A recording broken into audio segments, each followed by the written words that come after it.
Una ciudad sumergida, hipótesis, leyenda, conspiranoia. Sí, de eso vamos a hablar hoy, así que te invito a seguir este canal donde siempre te voy ofreciendo muchísimas informaciones que son útiles a la hora de buscar la verdad, de componer la historia y de hacer balances y análisis de los tiempos que vivimos, conscientes de que a veces la historia que vivimos en presente es el resultado de un pasado no tan lejano. La ciudad sumergida de Cuba. Se trata de la Atlántida.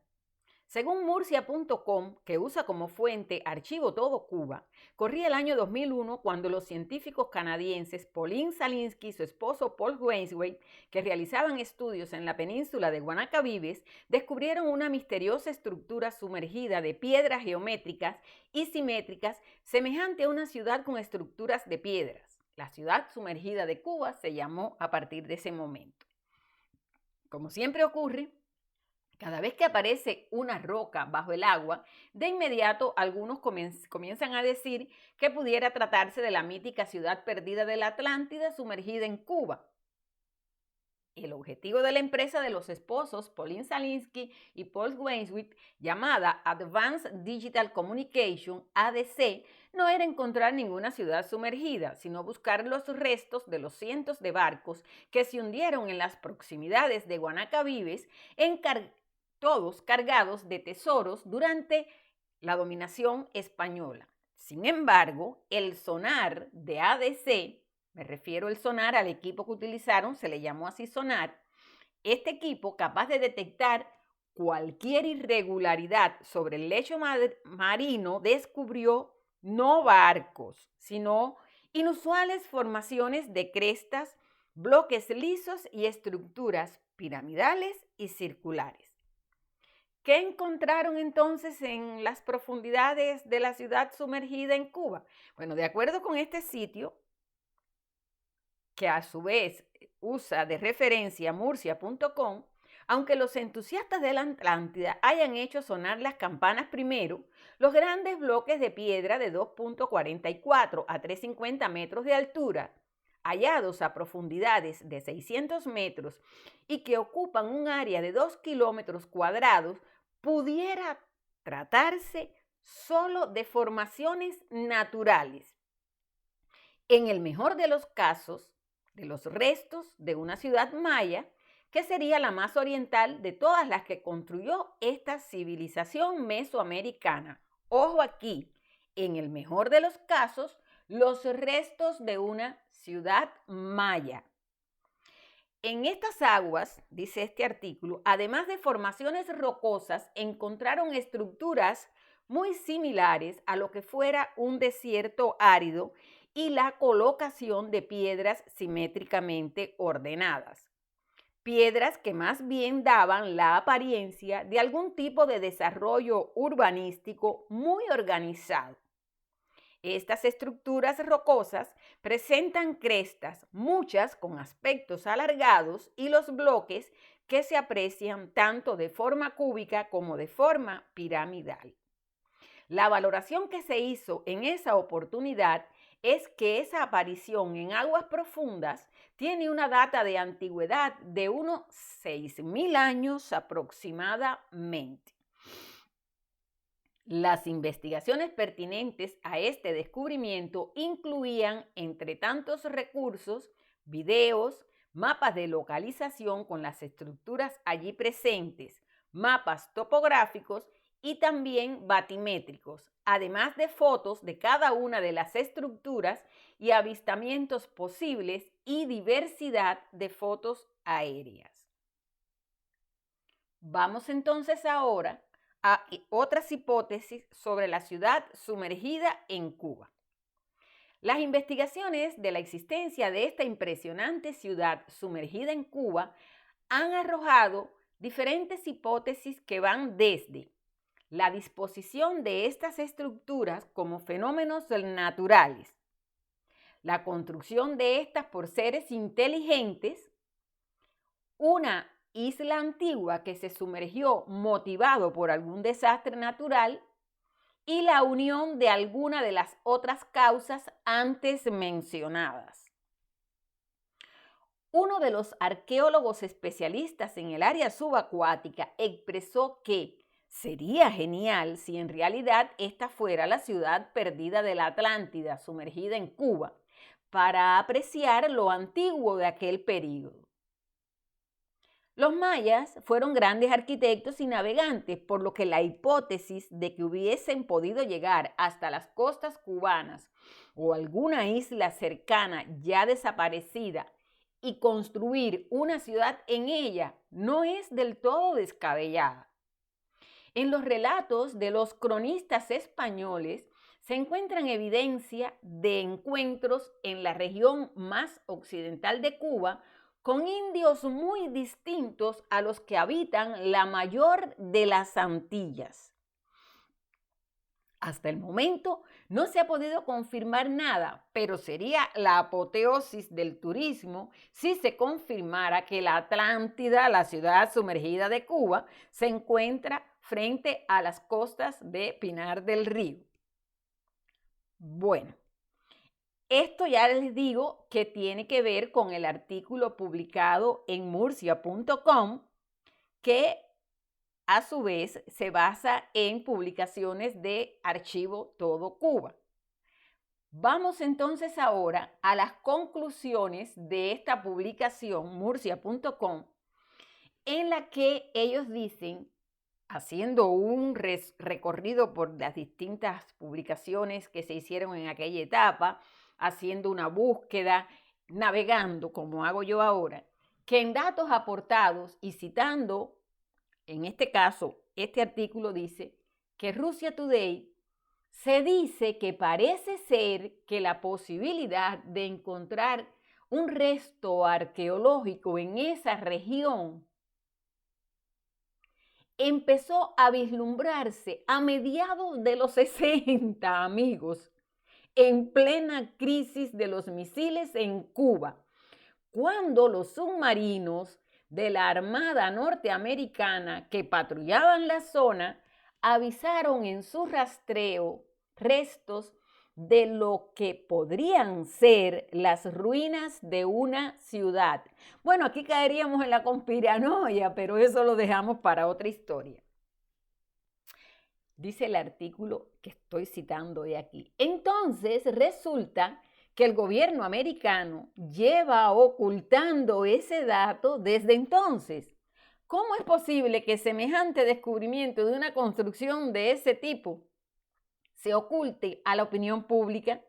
La gente quiere y tiene derecho a conocer estas cosas, a conocer la verdadera historia. ¿Por qué hacen esto? ¿Por qué mienten a la población? Por una parte, hasta puedo llegar a comprender durante unos instantes al menos que quieran una población desinformada, sumisa y temerosa de la verdad oficial, que se dedique a trabajar para ser un país desarrollado y fuerte y no crean problemas por tener demasiada información. Pero la otra opción que no han tenido en cuenta estos dirigentes es que si quieren tener un país desarrollado y fuerte, también tiene que serlo su población. Unas construcciones anacrónicas e impresionantes que están sumergidas frente a las costas de Cuba a una profundidad de 600 metros, si bien otras informaciones las ubican a más de 900 metros de profundidad y que puede tener una antigüedad de 6.000 años. Esto es impresionante. Lo que está muy claro es que hace 6.000 años ninguna civilización humana, o mejor dicho, ninguna civilización nuestra tenía la posibilidad de construir esto, dice murcia.com. Y desde luego, y como hemos visto en capítulos anteriores, estas construcciones se hicieron cuando no había agua, por tanto el nivel de los océanos estaba más bajo. Se ha apuntado la posibilidad de que al ser una zona de fuerte sismicidad, tuviese lugar un terremoto y estas construcciones fuesen a parar más debajo de su original ubicación. Pero esto sencillamente no es posible, ya que está situada en una llanura que se asemeja a un desierto. Si hubiese tenido lugar uno o varios terremotos de esta índole, ni la llanura ni estas construcciones que ocupan una superficie de 2 kilómetros cuadrados estarían enteras.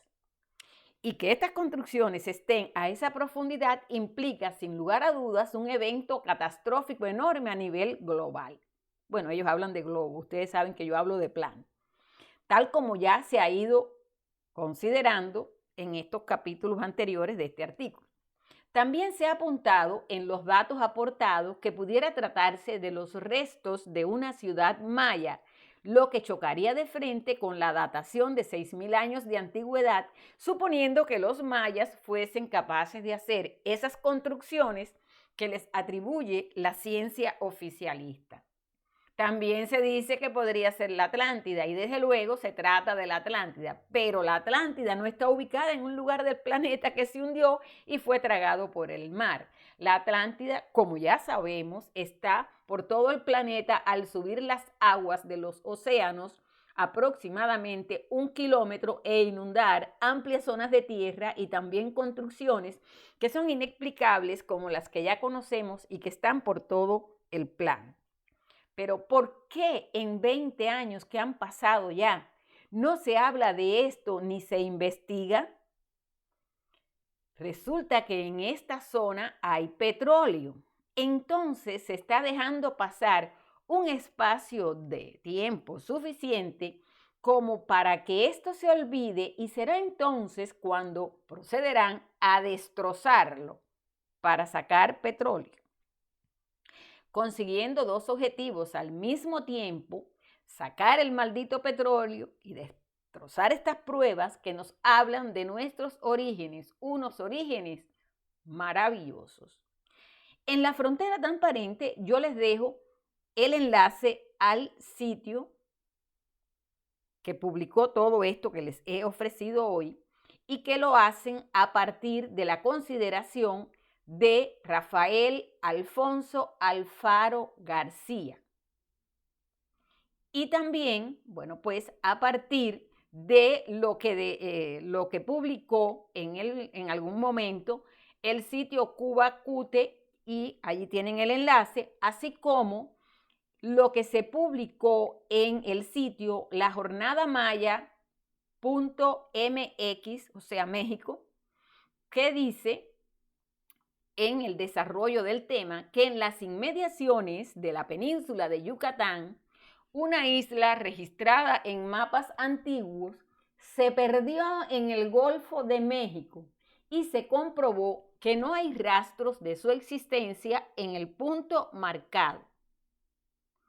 Y ahora vamos a la teoría de México, de la cultura mesoamericana, de lo que tiene que ver con la civilización de esa zona. Dice la jornada que, según los expertos e investigadores, se trata esa isla que se ha perdido, se trata de la isla Bermeja, que es un territorio que solo existe en los mapas del México antiguo y que incluso también es marcado en aplicaciones digitales como Google Maps y Google Earth. También nombrado como el islote Bermejo, el lugar que debería encontrarse a 100 kilómetros del noroeste de la península de Yucatán, fue declarado por investigadores de la Universidad Nacional Autónoma de México, UNAM, inexistente luego de una expedición en la que la isla no fue hallada. También les dejo en la frontera transparente un video que hizo un geólogo investigador de Cuba, que él en su canal de YouTube hace ya muchos años publicó las imágenes de lo que se grabó cuando se fue a mirar esa zona ahí y cuando, bueno, pues ocurrió el hallazgo de los canadienses. Vamos entonces ahora a observar el video que ustedes pueden irlo a ver allí en la frontera transparente. Yo les dejo el enlace aquí en este canal, yo solo les dejo la referencia. Ustedes pueden escribir en YouTube Submarine Estructuras y ahí van a encontrar el canal de este investigador cubano, geólogo, y él, bueno, pues ahí ofrece la información que él tiene, las imágenes que él tiene, pero yo desde ahí me gusta siempre ver lo que comentan. El que sigue mis trabajos sabe que me gusta siempre ir más allá de la publicación del original y ver los comentarios, porque a veces lo importante está en los detalles. Y en esa publicación de hace 11 años, ahora, hace poco, hace 2 años, fíjense, después de todo ese tiempo, hace 2 años, ya habían pasado 11 años que se había publicado este video en YouTube, un comentarista escribió en ese video que había sido publicado hacía 11 años. Hace unos 12.800 años se acercaba el final de los días de la civilización atlántida. La cultura de la Atlántida existía desde hacía varios miles de años. Comenzó con la migración de oeste a este de los pueblos indígenas de América del Norte y del Sur, creando finalmente la colonia de la Atlántida en el área de las islas que llamamos Bahamas y Cuba. Aunque las masas de tierra parecían diferentes en aquellos tiempos, debido a las grandes capas de hielo que cubren América del Norte y otras masas de tierra y niveles más bajos del mar. Las Bahamas, junto con Cuba, son los restos de la isla principal de la civilización atlante, que también se extendía hacia América del Norte central y del sur, así como a través del Océano Atlántico y hacia lo que llamamos Europa, las áreas mediterráneas y el norte, y África Occidental. Las principales islas de la Atlántida estaban frente a las costas de América del Norte, Central y del Sur. Gran parte de la historia se perdió y debido a que mucho de lo que nos han dicho sobre la Atlántida proviene de recursos y pueblos griegos, mucha gente tiende a pensar que la arquitectura de la Atlántida era como la arquitectura griega. No lo es, dice este comentarista en este video que publicó un cubano hace ya muchos años, pero que él lo dice con fecha reciente, 2022. La arquitectura azteca es el armario que tenemos de la arquitectura atlante. Incluye grandes bloques de piedra, los tipos de pirámides que ahora se encuentran en América Central y del Sur. Sin embargo, sí cambió ligeramente cuando fueron a la zona del Mediterráneo. La representación más cercana sería la arquitectura minoica, concretamente el templo de Nous, en la isla de Creta, hogar de una antigua colonia atlante conocida como el Templo del Laberinto y la leyenda del Minotauro, ya que los atlantes eran adoradores de toros. Los atlantes adoptaron algo de la arquitectura de estilo griego, pero mantuvieron su propio estilo. En la arquitectura del templo Knossos, las estructuras y pilares no son del tipo que se encuentran en el área de Grecia. Él ahí entonces sigue haciendo un análisis de los restos del laberinto en el templo de Knossos en Creta y cómo se puede ver que era un laberinto de iniciación de la cultura de la Atlántida. Bueno, él sigue explicando durante todo ese largo, ese extenso comentario que hizo, todo lo que él considera que puede ser tenido en cuenta. Y bueno, luego, al final de un artículo que yo les invito a leerlo, si van a la Frontera Transparente, allí se lo voy a dejar todo, él entonces hace todo un análisis que incluye cometas, incluye impactos de plataformas de hielo y todo. Y bueno, pues al final él dice que hoy en día resulta difícil encontrar restos de esa civilización y alerta que todavía quedan asuntos por descubrir. Finalmente, bueno, pues volvemos al tema del video de hoy cuando dijimos que se trataba precisamente de todas estas teorías y de todos estos leyendas y también de todos estos temas que no quieren muchos que nosotros conozcamos Vaya usted a saber por qué. Amigos, con esto nos vamos. Como siempre les digo, si te pareció útil, coméntalo. Si te pareció útil, dale like aquí en la parte de abajo de este video, y también si te pareció útil lo que leíste en La Frontera Transparente, compártelo con tus seguidores. Aquí estaremos de nuevo con algunos otros temas interesantes, y quiero próximamente comentarles cuál fue el punto de giro que me vi obligada a hacer cuando hice todo este análisis, y les aseguro que les va a interesar, sobre todo los cubanos, porque se trata de un recorrido por ese autor de ese video que acabo de compartirles hoy, un cubano, y todo una serie de elementos interesantes que tienen que ver con la historia, el pasado y la geografía de Cuba. Ya verán, no les digo nada más por hoy.